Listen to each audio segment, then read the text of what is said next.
mengungkapkan, "It always seems impossible until it is done." Ya, it always seems impossible until it is done. Nampaknya selalu mustahil sampai itu terjadi. Jadi kalau tadi dikatakan ekspektasi yang tinggi itu harus kita penuhi, rasanya mustahil bagi kita untuk memenuhinya. Karena kita bertanya, siapakah saya? Apakah kemampuan saya? Saya bukan orang pintar, saya bukan orang hebat, saya bukanlah siapa-siapa, dan tidak ada apa-apanya saya. Saya sendiri mau berkata seperti itu terhadap diri sendiri. Tetapi jika kita berupaya dan juga kita memiliki visi penglihatan yang jelas ke depan, tekad yang bulat, sama seperti yang dikatakan oleh Nelson Mandela, "It always seems impossible." Rasanya mustahil sampai itu terjadi, ya. Dan itu nyata dalam perjuangan Nelson Mandela. Selama puluhan tahun dia berjuang untuk kebebasan bangsa dan negaranya Afrika Selatan dari penindasan dan pemerintahan minoritas kulit putih, yaitu sistem apartheid. Ya, dia bahkan dipenjara lebih dari 27 tahun. Ya. Tetapi dia tidak pernah kehilangan harapan. Dan dia tidak pernah ragu sedikit pun, sekalipun dia dijebloskan ke penjara, diasingkan ke Pulau Robben, bahkan segala macam cara untuk menghentikan perjuangannya dilakukan oleh pemerintahan apartheid. Tetapi dia tetap bertekad dan mengatakan bahwa suatu saat Afrika Selatan akan merdeka, Afrika Selatan akan bebas dari pemerintahan apartheid. Dan benar, apa yang dia impikan itu terjadi. Hingga pada tahun 1924 dia terpilih sebagai presiden yang pertama secara demokratis di Afrika Selatan. Luar biasa. Semua orang beranggapan bahwa apa yang dikatakan oleh Nelson Mandela itu adalah mustahil terjadi. Tetapi bagi Tuhan tidak ada yang mustahil. Bagi orang-orang seperti Nelson Mandela tidak ada yang mustahil. Dan itu telah terjadi. Saudara-saudara, jadi kembali pada harapan kepada kita semuanya. Harapan kepada semua diakonis dan Bill adalah bahwa inang semua akan melakukan yang terbaik. Ekspektasi dari warga jemaat kita adalah sangat tinggi. Karena itu jangan main-main. Apalagi kita sudah masuk pada era sentralisasi itu. Seperti yang disampaikan oleh Inang Diakonis tadi dan juga Inang Bill bahwa kita sudah menerima yang terbaik seperti melalui program bersama kita dengan sistem sentralisasi keuangan. Kita juga harus berupaya semaksimal mungkin to do all that we can, melakukan semua yang kita bisa yang terbaik demi pelayanan gereja kita HKBP, sehingga diharapkan tidak ada lagi bibit yang hanya menjadi sumber masalah atau yang membuat pimpinan atau preses pendeta resort frustrasi karena kasus, karena permasalahan yang harus diatasi. Sebaliknya, Wilfro dan Diakonis diharapkan menjadi inspirasi, menjadi sumber solusi, menjadi sumber motivasi. Jadilah menjadi pribadi-pribadi yang membangkitkan semangat, menguatkan iman dan pengharapan anggota jemaat kita. Maka program sentralisasi akan berlanjut, akan berkelanjutan atau sustainable. Sekarang kita mau melihat konteks pelayanan kita. Karena bagaimanapun konteks pelayanan itu mempengaruhi apa yang kita kerjakan dan bagaimana kita mengerjakannya. Dan juga itu akan memotivasi kita untuk melakukan pelayanan. Ya, jadi kita akan melihat konteks kita di Indonesia, atau kita kan semua sekarang sedang melayani di daerah Tapanuli Raya, ya, pada umumnya di daerah Tapanuli Raya. Kita harus melihat konteks bagaimana kita melayani di daerah Tapanuli Utara atau Tapanuli Raya. Demikian juga dalam konteks global, karena itu sangat mempengaruhi. Termasuk seperti Nelson Mandela tadi, dia berjuang dengan luar biasa, mati-matian sesuai dengan konteks yang dihadapi, yaitu pemerintahan minoritas kulit putih, yaitu apartheid di Afrika Selatan, di mana mayoritas kulit hitam tertindas, tersiksa, merasa disakiti, merasa dihianati, merasa hak-haknya dicabut. Dan itulah konteks yang dia hadapi, dan dalam konteks itulah dia berangkat, dia melangkah, dia berjuang hingga berhasil. Ya, termasuk juga bagaimana kita melakukan pelayanan kita, strategi yang bagaimana yang harus kita terapkan. Jika selama ini cara-cara pelayanan kita menimbulkan masalah atau bahkan menimbulkan polemik atau kontroversi dan pertengkaran, perdebatan yang tidak habis-habisnya di tengah-tengah jemaat, maka sudah saatnya kita berubah. Gak apa-apa berubah dengan kebaikan, itu sangat baik. Kita mungkin perlu melihat paradigma yang baru dalam pelayanan kita, cara pelayanan kita, strategi yang kita terapkan. Ya, kalau cara berubah kita sudah mungkin membuat orang ngantuk, ya, nah, kita harus berubah. Kalau umpamanya cara pelayanan diakonis tidak menyentuh lagi sesuai dengan tokohannya, lalu mengurupi akak nama sahih, akak magale, nama baru, nasuarama, nasuarina, tidak menginspirasi lagi, mungkin sudah saatnya kita berubah, melihat paradigma yang baru, perspektif yang baru, supaya pelayanan kita itu relevan, inspirasional, motivasional, dan benar-benar menyentuh kehidupan masyarakat. Jadi inang diakonis dan inang biwilfro harus mau, kita semua harus mau bersama-sama berefleksi, melihat mungkin ada paradigma atau pola pikir, perspektif yang harus kita ubah. Ya, kemudian itu akan menjadi motivasi kita. Sekarang kita melihat konteks, ya, konteks yang bagaimana yang kita hadapi sekarang ini dalam pelayanan kita di lingkungan Tapanuli Rai sebagai contoh, yang mayoritas penduduknya adalah petani, yang mayoritas tiada ekonominya masih di bawah kelas menengah atau kelas menengah ke bawah, yang mayoritas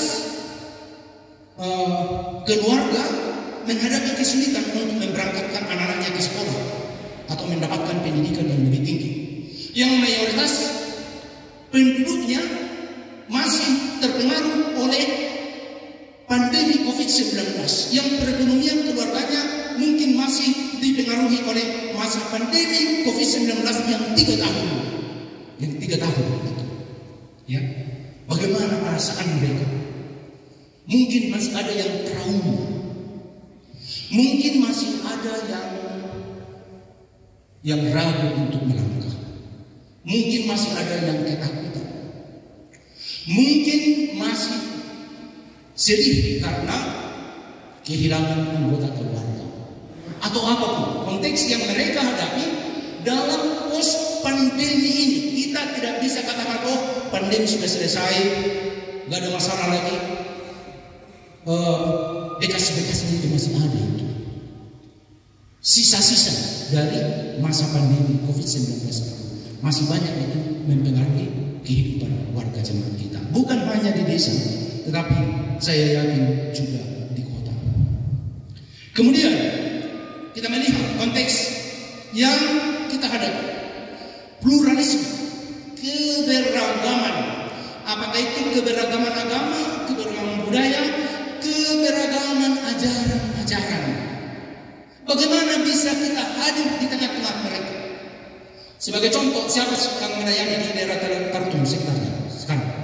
Di Silindung, Pura Silindung sekitarnya, tunjuk tangan dulu. Ya.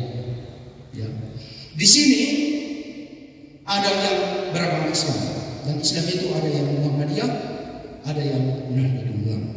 Ya. Dan bukan hanya itu, di sini banyak gereja-gereja. Ada gereja-gereja yang sejalan dengan kita, ya, seperti GKPI, GKPS, HKI, dan gereja-gereja lain. Pada waktu yang sama, kita juga menghadapi tantangan yang besar dengan tumbuhnya gerakan-gerakan Apa itu? Hah? Gerakan-gerakan gereja-gereja lain yang bertumbuh, ya. Orang 10 KKRB yang menjunjung gereja, itu KKRB yang menjunjung gereja sebagai contoh, ya. Itu kita hadapi, ya. Kita sudah puluhan tahun menghadapi itu, dan rasanya kita belum menemukan cara yang efisien, efektif untuk menghadapi itu, ya. Untuk itu kita harus mau berefleksi secara personal dan juga berdiskusi dengan teman kita bagaimana menghadapi ini, ya. Yang pasti kita tidak mau melakukan kekerasan, kita tidak mau merendahkan gereja-gereja lain. Tapi mungkin kita harus berefleksi, mungkin cara pelayanan kami selama ini kurang menyentuh, kurang mengena terhadap anggota jemaat kami. Mungkin kami kurang rajin untuk melakukan kunjungan pastoral, mengunjungi orang-orang yang menderita, mendengarkan cerita mereka. Mungkin dari gereja-gereja lain itu mereka rajin untuk mendengar persoalan hidup. Kalau umpamanya ada orang yang sakit, apakah itu di rumah sakit atau di rumahnya, mereka kunjungi, mereka doakan, mereka sentuh tangannya.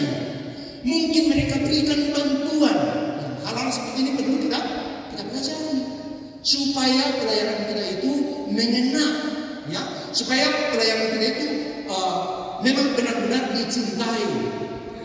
Jadi kalau yang gereja nasi masih ada kok pelayanan di Furunani nazaku ada berjuang. Kalian ngapena semua langsung satu semua, kan? Dia kulis nami besok ini. Jadi bodoh roh amal lain apa? Oma pergi dia kalau maju tua muro, karena jadi toman nunggu di susah tu dia. Roh nasi ke masuk ni, ya? Orang kami di nasi itu, bukan maroh kamu amal pandita, bilang pandita, ay perhalean soalnya diperrohaukan. Pandita nami dia kulis nami dan firman nami, nah alok diperrohaukan, mungkin saja ibu kami maksai, suhiran budi dulu. Orang nggak bisa meniru nasi. Unang tahu kita, apa yang kita sentralisasi. Kita harus tanya apa yang kita lakukan mulai pagi sampai sore, ya. Mulai rendah kita kami menyenang sebagai pelayan. Bodoh dikunjungi kamu 10 keluarga dari desa sendiri. Bodoh, asal bodoh. Mulai berkunjung kamu mengelilingi usaha kan. Kalau patung pak sensor dia mulai melihat-lihatku. Jadi ikut diatur waktu mulai melihat-lihatku kan. Mulai pola rumah bojong kamu patung pak sensor dia. Apa dia yang bojong? Lau kamu jam 10, di sisa itu jam 12. Bahkan dia yang bojong menggosip namanya. Kadongan dihatai, setua dihatai. Ini musik sengaja kamu bojong asal sisi makan siang dengan kamu kan. Jadi beban itu disini kan, lalu disini makan siang, langsung lihat kan, kita juga harus profesional. Di tahun ini kita tahun profesional kita harus menjaga stand kita, menjaga harga diri kita. Saya datang ke sini bukan mau makan siang, ada saatnya kita makan siang. Sekarang saya mau memberikan penguatan, saya mau membuahkan keluarganya. Saya mau memberikan penghiburan, saya mau memberikan semangat, bukan mau menambah beban seperti itu. Mau mungkin mereka akan berubah. Cara pandang mereka terhadap pelayanan kayak itu akan berubah, ya, ke depan. Kemudian menyangka siapa dimana akan dia mulai sudah diurus sudah neraka memang. Jadi kita kasih makna, amin. Itu aja. Biar yang memang akan berjuang, namalo, nabisu. Nah dicintai oleh warga jemaat dan warga masyarakat lainnya. Ya, krisis global, ya, ini adalah realitas yang kita hadapi sekarang. Kita bersyukur bangsa Indonesia ini tidak begitu menderita sekarang akibat dari krisis global. Tetapi ini sudah menjadi kenyataan di dunia ini sekarang ini. Apalagi setelah perang di Ukraina, ya. Perang di Ukraina dan juga baru-baru ini ada juga krisis di Niger, itu bagian utara Nigeria, di mana militernya melakukan kudeta dan menangkap presidennya, dan itu pemerintahannya dikontrol oleh tentara, oleh militer. Dan banyak lagi krisis peperangan di dunia ini, bukan hanya di Ukraina, tetapi yang jelas kita lihat dengan perang di Ukraina sangat terasa krisis pangan, krisis energi, krisis ekonomi, krisis iklim. Ya, di Indonesia ini kita sangat bersyukur. Ya, pemerintahan kita luar biasa. Pemerintahan Jokowi ini luar biasa. Mungkin Indonesia adalah satu dari sedikit negara yang mampu menghadapi akibat masif dari pandemi COVID-19 dan juga akibat negatif dari perang di Ukraina yang sudah berlangsung lebih dari 1 tahun. Karena pemerintahan kita dengan sangat bijaksana menata bagaimana supaya Indonesia bebas dari krisis pangan. Tapi kita tidak tahu sampai kapan ini bertahan. Ya. Karena negara-negara lain termasuk di Eropa sudah banyak yang mengalami, yang menderita, yang merasakan kekurangan sekarang. Ya. Di Afrika banyak negara-negara yang kekurangan makanan. Udah apa orang kekurangan makanan main? Dengar ada kelebihan makanan mudah-mudahan ada. Ya, bagaimana mengurangi berat badan? Jadi sekarang perjuangan kita bagaimana mengurangi lemak. Orang sangat kekurangan lemak. Ya. Jadi tolong tempat ruang ini luar biasa ini di tengah-tengah bangsa kita ini sekarang ini ya. Mulai mengurangi lemak, mengurangi berat badan, ya bisa ya kerja keras, kurangi makan, puasa bisa juga ya. Olahraga, berlari, berenang, naik sepeda, macam-macam yang bisa kita lakukan. Tapi kalau kekurangan makanan, ya dari mana kita cari makanan? Orang di padang gurun sana memang tidak ada makanan. Mereka bisa berjalan sampai berkilo-kilometer hanya untuk mendapatkan sesuap nasi, sepotong roti bantuan dari PBB dan bantuan dari yang lain. Jadi termasuk juga krisis iklim, pemanasan global. Kita hidup dalam konteks itu sekarang ini.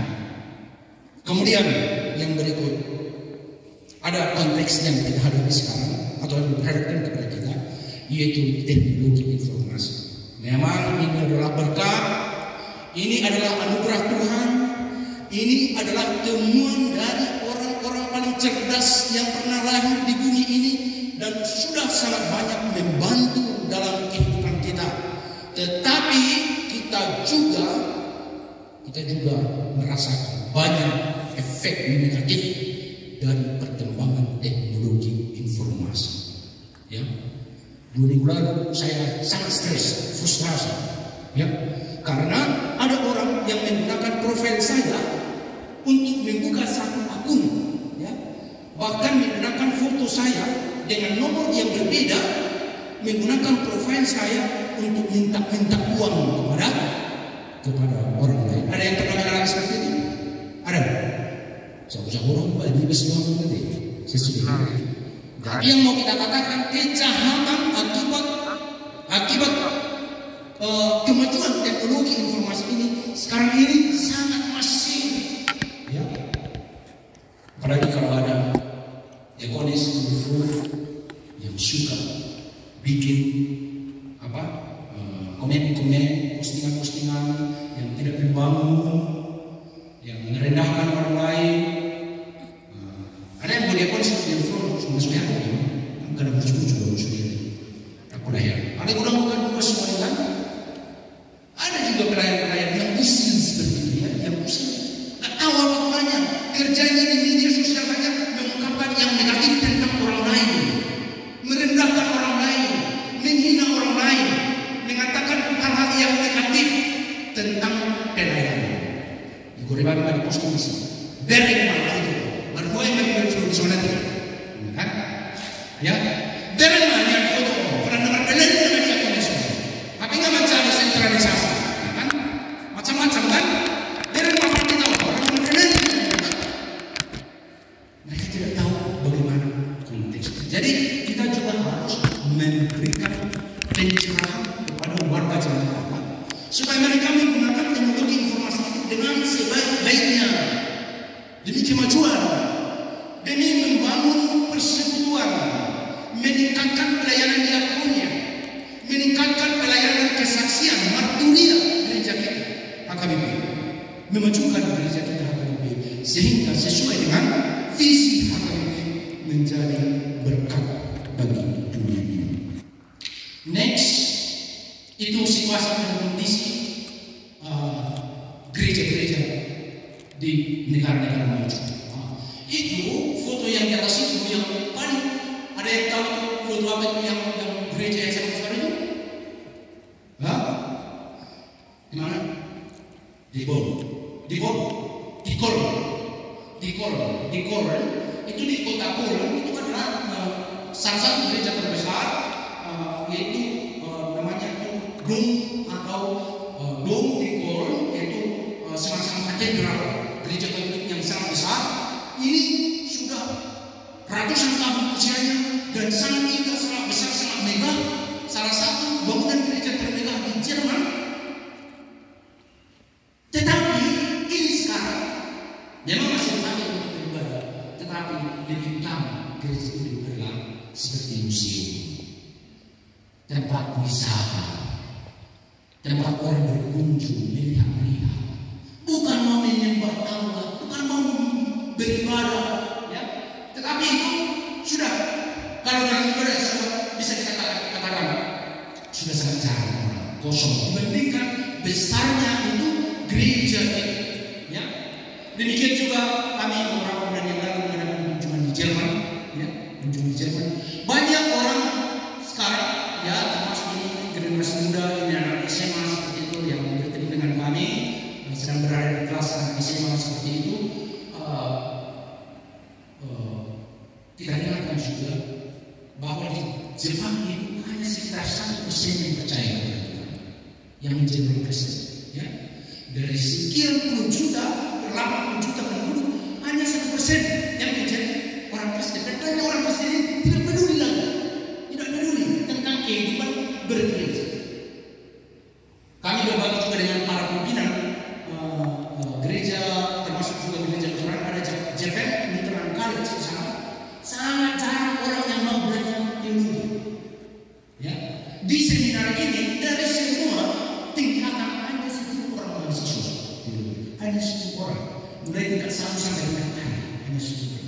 Dan ada satu seminar milik gereja Anglika, itu gereja Anglika termasuk salah satu gereja terbesar di Jepang. Pimpinan mereka mengatakan tahun ini yang mau belajar teologi dari mereka hanya 1 orang. Bayangkan, hanya 1 orang. Padahal dosennya, profesornya ada beberapa orang. Tapi di sini kami menerima sekitar 100 orang per tahun mahasiswa. Dan itu sudah melalui seleksi yang ketat, yang mendaftar itu ada 400 sampai 500 orang. Di sekolah diakonis juga seperti itu. Sekolah Yufo juga seperti itu. Sekolah Guria juga bahkan di sini mereka sudah diseleksi. Ya. Tidak semua yang mendaftar itu. Ini adalah kekayaan kita. Dan kita hidup dalam konteks itu. Mungkin ke depan kita sudah harus berpikir bahwa kita akan mengutus peneliti ke Jerman, ke Jepang, ke Hong Kong, China, Eropa, Amerika. Karena apa? Karena gereja kita itu sangat kaya. Dan kekayaan gereja kita itu jangan hanya kita lihat dari uangnya. Uangnya juga sudah semakin banyak. Ya. Apalagi yang kamu atau kehususan dari gereja kita, itu pelayanan dia punya, asal semangat dia pada sidang mengenai kita pilihannya. Lamburan anak HPP BPSK Bui Marita bermisi ke Jerman, ke Jepang, ke Korea, ke China, dan ke negara-negara lain, ke pulau-pulau Enggano, dan ke daerah-daerah lain. Kita juga bisa membantu gereja-gereja lain, memberdayakan mereka, menguatkan mereka, supaya mereka semakin semangat. Itulah artinya HKBP menjadi apa? HKBP HKBP menjadi berkat. Kita harus menjadi berkat. Kita ditentukan menjadi berkat. Tuhan menentukan HKBP menjadi berkat dan Tuhan telah memilih kita supaya menjadi berkat di tengah-tengah dunia ini. Ya, itulah visi HKBP. Sudah kita baca visi HKBP 1, 2, 3. Menjadi berkat bagi dunia ini. Oke, saya mau kurang kompak. Visi HKBP menjadi 1, 2, 3. Misi HKBP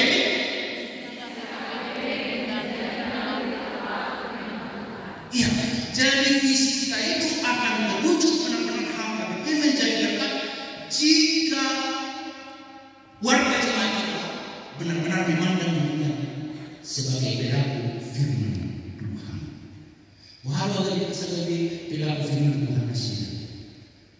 Kakak Wilfro, saudara saya, Wilfro 7 tahun, yang Wilfro semua ringkas mengajar-ajar akan ada lagi.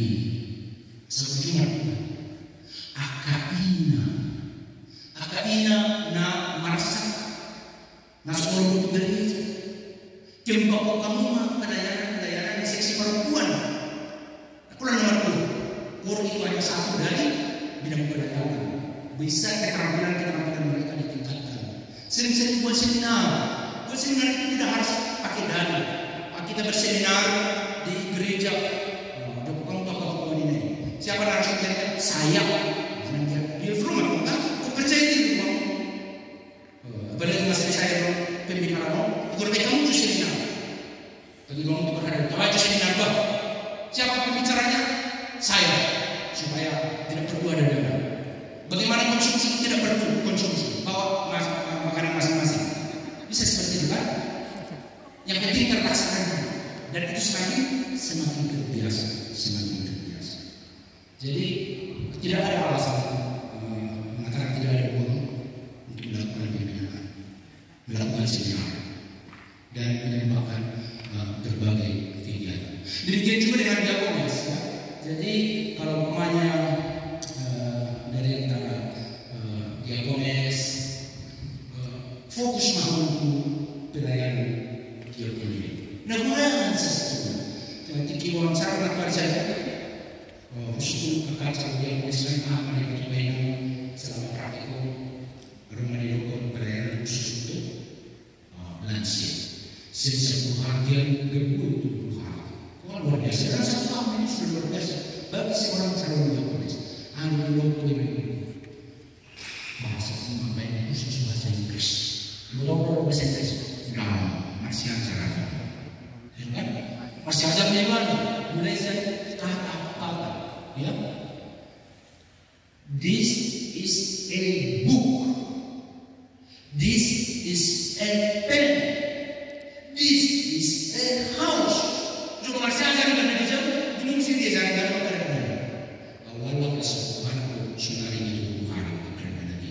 Merpaya ini ini sudah pelayanan yang luar biasa. Sebenarnya banyak yang bisa kita lakukan, yang bisa dilakukan oleh Diakones, yang bisa dilakukan oleh Wilfro supaya mereka menjadi menanam hamena nggak harus menuju dunia. Itu yang paling penting. Saya pikir itu jauh lebih penting daripada upah. Jangan. Mulai dia jarang balik lagi. Dapat dana, dapat obatnya, dapat orang. Dalam mereka sedang menonton tukar dia. Ya, dengan kita menjadi kita, alai menjadi yang menjadi kaya suatu sport di kata Diakones itu bisa kita membuat orang bahkan itu lebih kuat. Ya, karena jamita ide apa yang itu yang paling berharga. Oke, next. Alani, kalau kita sekitar 20 ayat. Alani, ada untuk di bagasan periode mau dari kamu ada akainan. Mulai tahun 2001, 2022, 2023 kita terus melakukan pembinaan itu. Di sini di seminar sekolah ini di Jerusalem dan di distrik-distrik kantor pusat juga, di distrik-distrik kantor berangkat, semua pimpinan HKBP dan juga para kepala biro melakukan pembinaan pendekatan henti-hentinya sampai sekarang. Ya.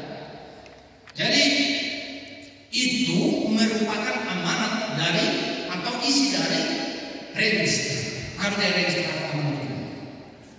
rencana strategis yang sudah ditetapkan dalam Sinode Kurang HKBP 2020 yang lalu untuk kita laksanakan dalam satu tahun ini 2021 sampai 2020. Jadi kita harus melihat bahwa semua yang kita lakukan mulai dari tahun 2021 itu adalah satu kesatuan. Di tahun 2021 kita melakukan banyak pemberdayaan, pelatihan, workshop supaya para pelayan HKBP semakin tangguh. Dan ini yang saya kami sampaikan. Pelayan HKBP harus tangguh dan percaya diri, kuat, elastis dan tahan uji. Dan nomor harta pelayan HKBP suka mengeluh, meruntuh, gampang menyerah, gampang jatuh. Kita tidak suka. Pelayan HKBP harus tampil dan percaya diri. Semua mengatakan tampil dan percaya diri. Kuat, elastis dan tahan uji.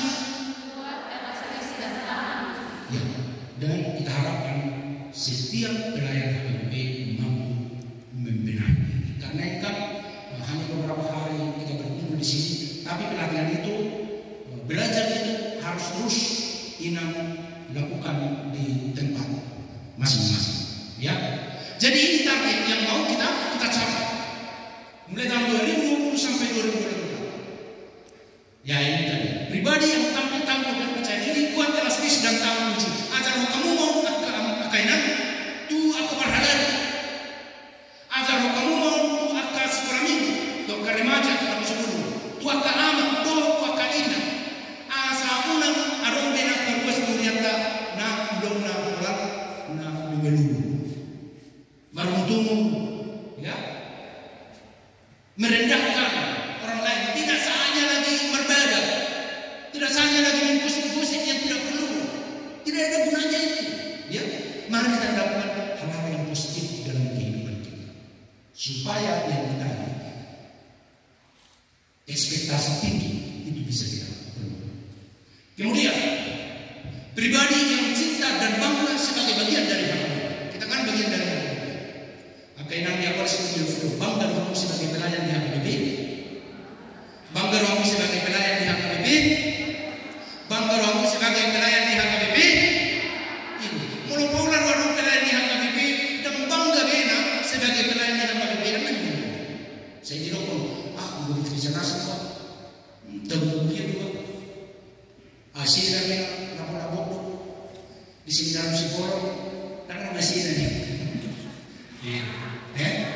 Asyik mang diri jenang itu kan, ada punya diri jadi, ada punya asli diri jenang mereka ngomong dengan, lima orang yang mengeluh, belum orang yang mengeluh. Jadi bersyukur, ya bersyukur. Kita mulai dengan bersyukur, bangga, senang, bersyukur sebagai bagian dari HKBP. Demikian juga dengan anggota jemaat kita. Mulai dari kamu kepada kampus di Mandoko, aku di gereja sana, kom kirana saya produk di pribadi ini, kan? Bangun semangat, lihat di dalam sini, ya jujur, bukan memang merespon, ya memang itu, istri dulu. Dan walaupun kita reaktifkan emosi, tapi kita tunjukkan bahwa di HKBP juga Roh Kudus bekerja. Roh Kudus bekerja melalui hamba Tuhan. Roh Kudus bekerja di tengah-tengah ibadah kita. Jadi tangan bersama ini, tentu mengenai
marcanina kita tahu dengan beradia ya una kelas yang orang sendiri ya jadi orang mesti jadi apa jadi apa ya orang mesti apa semua awal sendiri do jadi karen mana ada boleh setelah training ada ada orang so terima coba jadi sepatah sini aku jadi tamu itu sini aku jadi tamu ini kan dan itu semua aku semua mungkin kamu unang igor jadi tamu jadi tadi ikut diri di bahasa dibahasakan dengan bahasa yang dipahami ya kalau kamu udah memahami cerita kamu ada dua sih baik itu sini kan jadi satu refleksi tapi yang pasti bahwa Roh Kudus bekerja di gereja kita, bekerja melalui inang, bekerja melalui siswa, bekerja melalui pendeta, semua hamba Tuhan dan juga melalui keluarga jemaat kita. Ya, jadi harus kita lawan. Konsep pemikiran itu datang dari orang-orang yang ingin mengguru-guru, yang ingin dimanipulasi. Jangan percaya itu adalah mitos atau penipuan, manipulasi. Yakinkan dirimu, mengudah dengan diri maka berhati-hati. Ya, kakulan ikan berbahasa Arab kan, namun berputar-putar di lain lidah kan, jauh pandangan, berputar-putar di lidah. Ada udah baru pertanyaan dengan nami di sosial hasil Namibia, yang penibana, mohon maaf dah, mohon bertanya melalui mengganggu suara-suara nah aneh, unang suara orang muda. Pertanyaan bagaimana? Pertanyaan mungkin nami minggu satu ya di Palangkaraya yang dengan kasih ya Tuhan benar semua ini kan ya om mana di luar bahasa sosial ya di dokumen berapa semua ini makan ya agak kejam bisa tanya nih jadi selesai pertanyaan yang pendidikan bahasa bahasa sosial ini dan besok gereja terang siang Namibia. Ya. Jadi dan kona ini dengan biasa yang penting kita berdoa dengan hati, berkhotbah dengan hati. Kita sampaikan yang kita yakini, benar-benar firman Tuhan yang kita sampaikan. Maka yakinlah tidak akan membosankan, tidak akan membosankan. Karena apa yang keluar dari hati kita itu tidak akan pernah membosankan. Apa yang keluar dari hati akan menyentuh ke hati yang lain. Alami marcani nama siang nasawa, melayani nama siang nasawa, martani yang menghidap siang nasawa, marhubas siang nasawa. Itu juga itu. Silakan yang lain nama. Baik. Marhubas siang nasawa. Kuna sudah bukan. Ya, kalau kita semua melayani dengan senang hati, maka hal yang luar biasa akan kita saksikan dalam kehidupan kita. Ya, jadi ini para pelayan perempuan HKBP kita sangat bersyukur. Ya, HKBP harus bersyukur karena saya tidak tahu bagaimana HKBP tanpa pelayan perempuan. Jadi aku diakonis beautiful, kasih perempuan, kita perempuan. Evangelis perempuan luar biasa kontribusi guna di hamajuan di HKBP. Alani praise the Lord, terpuji makhluk Tuhan. Alani akan pelayan perempuan di HKBP. Amin. Amin. Bertangan ya. Bersyukur ya. Bersyukur. Jadi jemaat sekarang membutuhkan para pelayan perempuan yang tangguh ya, yang percaya diri, yang memiliki komitmen dan dedikasi yang tinggi. Maka yakinlah ke depan kehadiran para diakonis